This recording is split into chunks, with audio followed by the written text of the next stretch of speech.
Revelation chapter 12 opens with a remarkable vision.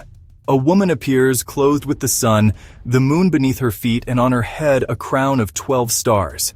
This striking image is filled with meaning and sets the stage for the chapter. The woman's radiant clothing represents glory and purity.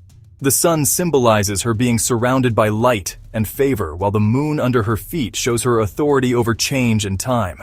The moon beneath her feet is a sign of stability and dominion. In ancient symbolism, the moon often stands for change, but here it is under her feet, showing she stands above uncertainty. The crown of 12 stars on her head points to the 12 tribes of Israel. This shows she represents the people of God, honored and chosen in the story. Many understand this woman as a symbol of Israel, the faithful community from whom the Messiah comes.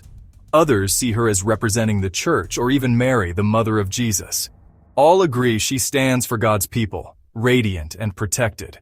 This vision introduces the main characters and themes of Revelation 12, God's people, their honor, and the promise of protection in the midst of coming conflict. As the chapter unfolds, keep these symbols in mind. The woman clothed with the sun, the moon, and the 12 stars is a powerful picture of God's people, radiant, honored, and watched over in the story that follows. Revelation 12 describes a dramatic sign in heaven, a woman in labor about to give birth. This woman represents the faithful people of God, awaiting deliverance and the fulfillment of God's promise. Then, a great red dragon appears. The dragon is described as having 7 heads and 10 horns, and 7 crowns upon its heads. In Revelation, this dragon is a symbol of Satan, the adversary of God, whose many heads and horns represent his power and authority over earthly kingdoms. The dragon's tail sweeps a third of the stars from the sky and casts them to the earth. In the context of Revelation, these stars represent angels who followed Satan in his rebellion against God, showing the scope of his influence and the reality of spiritual conflict. The dragon stands before the woman, ready to devour her child as soon as it's born.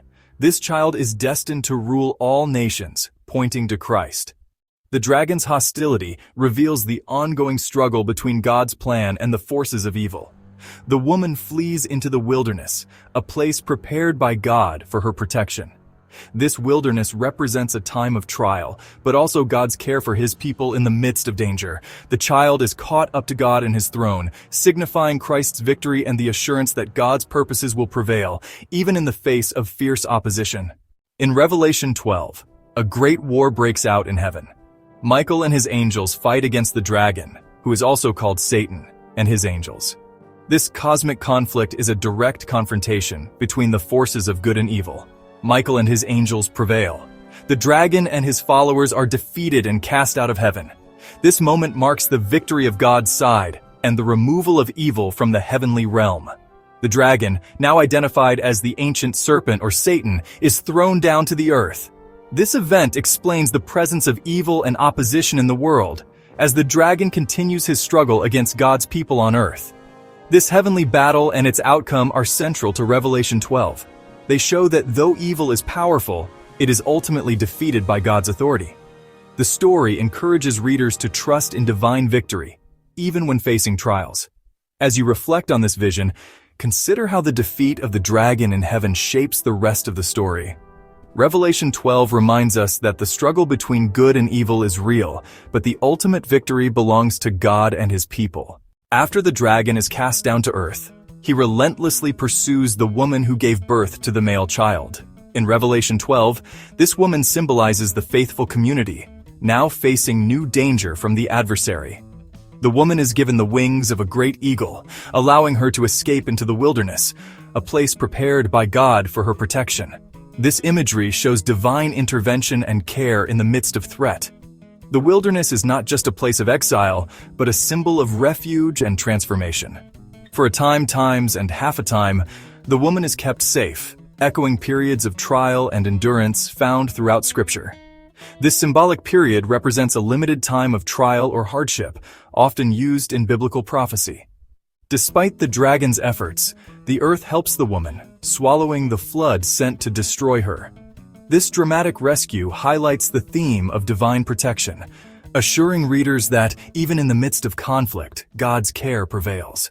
As Revelation 12 draws to a close, the vision centers on the woman, clothed with the sun, standing on the moon, and crowned with 12 stars. She represents the faithful people of God, enduring through adversity yet remaining radiant and honored in the story. The great red dragon, fierce and threatening, stands as the adversary, symbolizing evil and chaos. The dragon's pursuit of the woman and her child reveals the ongoing struggle between good and evil, as described in the chapter. The woman gives birth to a male child, destined to rule all nations. The child is caught up to God and his throne, a sign of divine protection and victory over the dragon's schemes. This moment assures readers that God's purpose cannot be thwarted. A cosmic battle unfolds. Michael and his angels fight against the dragon. The dragon is defeated and cast out of heaven, marking the triumph of good over evil and the beginning of the dragon's pursuit of the woman on earth. Revelation 12 closes with a promise.